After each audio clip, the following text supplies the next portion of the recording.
guys. I'm Richard Ackerman, otherwise known as Redeemed Zoomer, and I would like to announce that we have a very exciting opportunity. So I know that a lot of you guys are really interested in studying Reformed theology and going to seminary, especially to work for renewal and reformation in our denomination, the PCUSA. And we're here to announce that there is an exciting new program that makes it very easy for young people who really want to learn Reformed theology to get a Master of Arts in Reformed theology under some of the greatest professors of our day.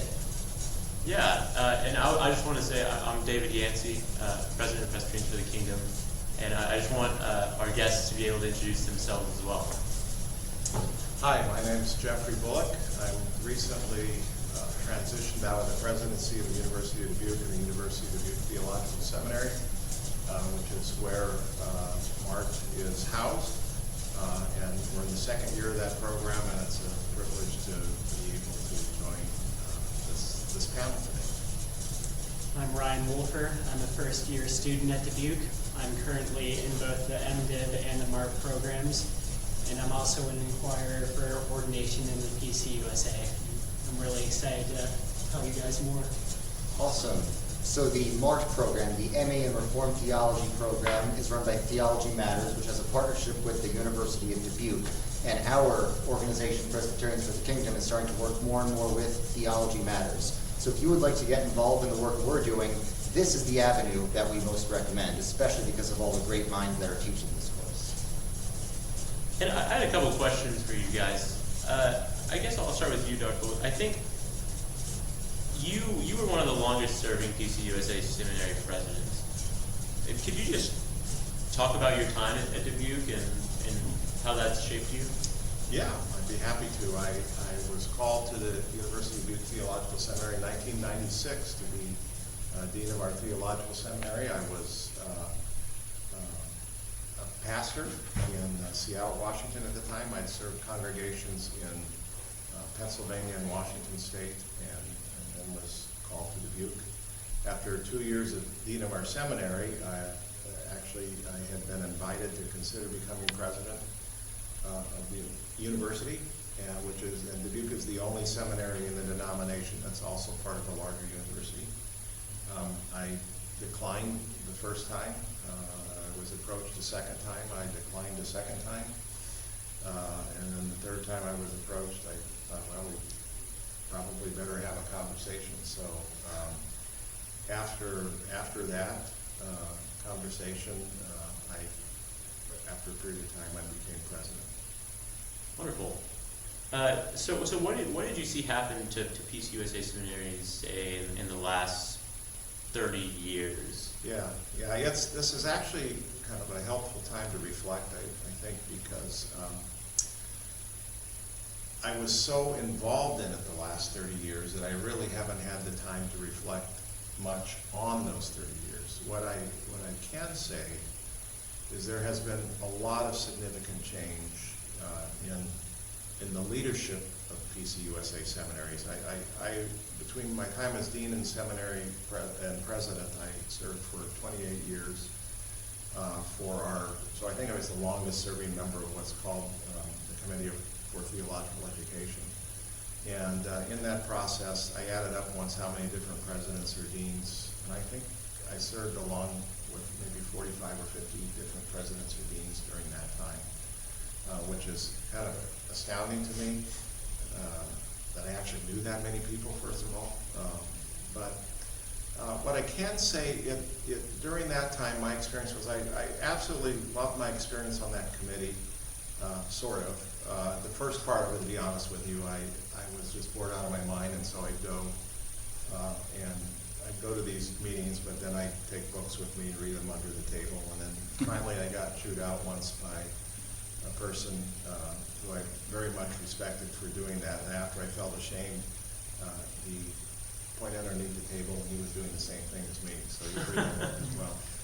What I did learn, though, I was younger then, I was 36 when I started, was that all of the people with whom I worked on that committee were good people, very committed people to the church, very committed people to Presbyterian Church USA, and I developed a lot of wonderful friendships in that time. I also had some significant differences of opinion, of theological opinion. And at least in that group, we were able to share those opinions and thoughts and convictions with respect. So I never felt as if I didn't belong, but it was also very clear that I if we're casting votes, that I was outnumbered most. You're sort of a black sheep almost in that sense. A likable one. Yeah. A likable one. I think what most people are wondering is if young people interested in Reformed theology went to the MARC program, would they be discipled by people who are faithful to Scripture and confessions? Yeah. One of the real purposes of the MARC program, and I've seen this as president of a seminary, is we're a seminary primarily of Presbyterians, United Methodists, ecumenical, but generationally what we've noticed is there is a generational kind of thinning of the knowledge base of Reformed theology. And so from the time I started in 1996 to the time I ended in 2024, for example, just to do a search, say for an Orthodox biblical scholar that had pastoral experience, importantly. That was one of the things in my early years was a non-negotiable. It got to the point where it was impossible. You could not find a New Testament scholar with pastoral experience that wasn't at some level just a little wacky.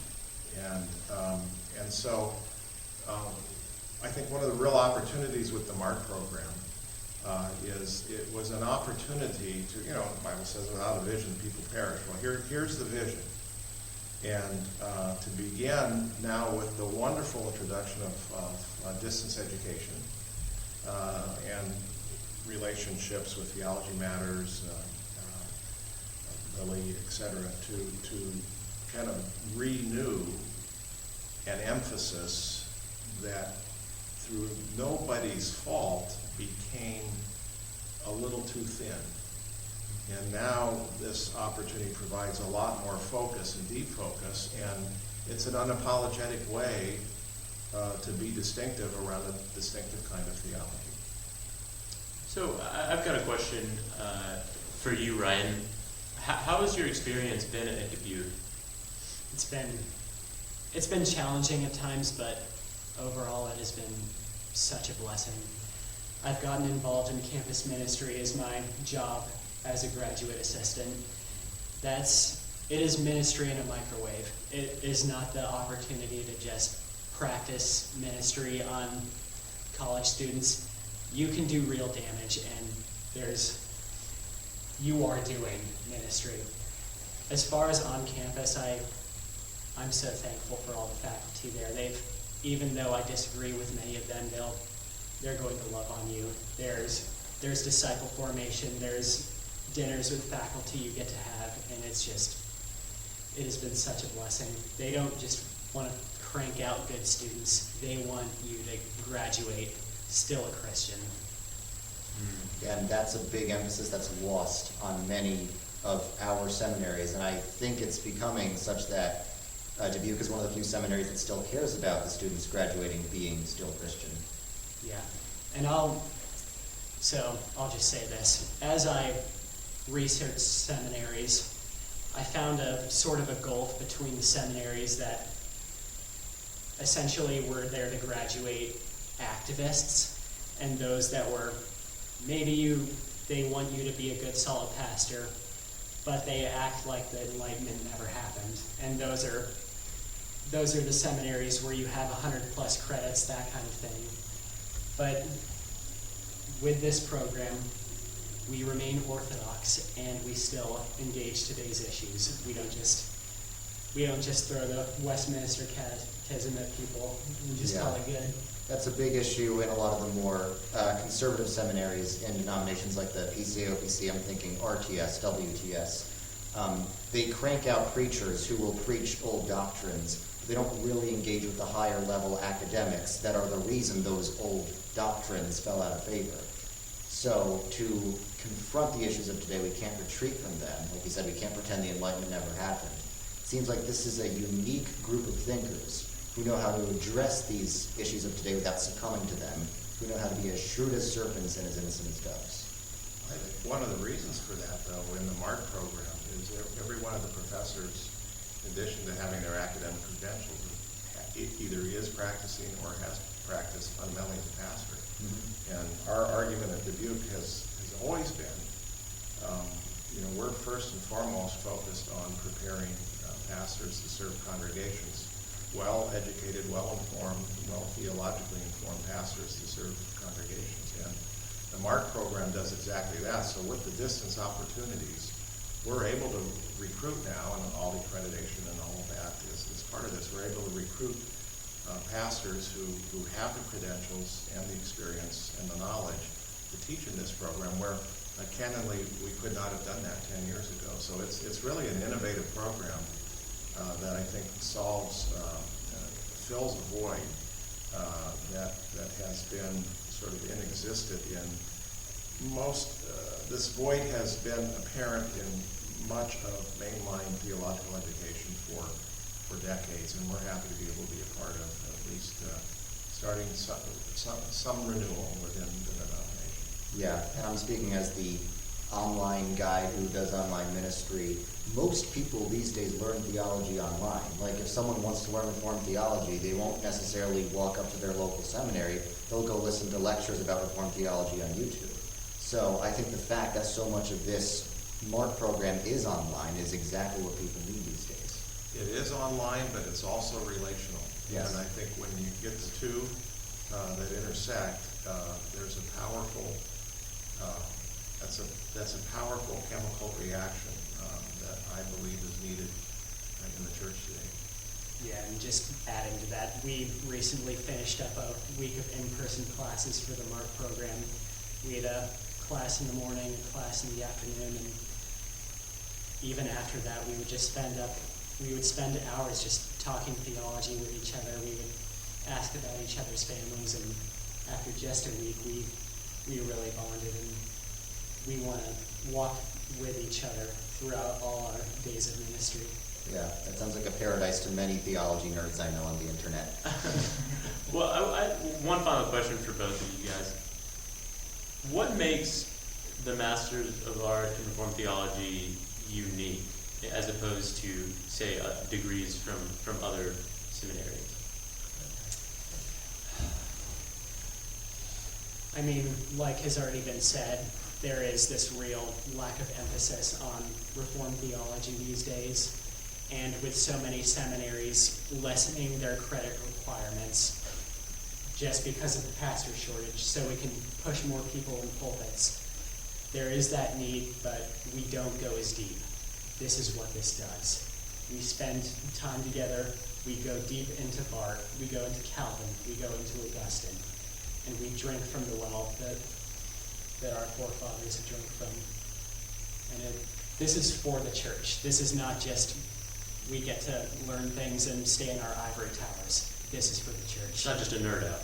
No. Yeah. I'd say what's unique, that's a great question, but what's distinctive about this is wonderful faculty, well-trained theologians, biblical scholars, homiletics, but all either are currently serving as pastors, have served as pastors, and have extensive pastoral experience in congregations. And so trust me, having been in theological education for a long time, there's a time after which you lose touch with what's actually current and real and what matters. It does become an ivory tower, but you become disconnected in such a way that you're teaching about, as Gadamer once said, rather than teaching. So it's teaching with the kind of experience that comes from sitting next to a person in your congregation who is on the last days of their life or have experienced tragedy in their lives or joy in their lives is quite a different approach to the formation that's required to serve today than just teaching about a theological concept. And I believe that's one of the strengths of this program, significant strengths of this program, one of the real distinctiveness of this program, and a reason why, I mean, if I had to do over again, heck, I've got a little more time on my hands, maybe I ought to jump in right now, especially the second act here. Awesome. Well, thanks so much, y'all. I appreciate you joining us. You want to give it an outro here? Yeah, I can say that right now, this is like the first large-scale in-person gathering of Presbyterians for the Kingdom, our Reconquista organization. And I can say that at least half a dozen of us, including me, are interested in pursuing this program in the near future. So I think this is the program of the future. This is the program that most people involved in our movement are pursuing. So thank you guys for watching, and I hope this will inspire you to go to seminary if that's what you're looking to.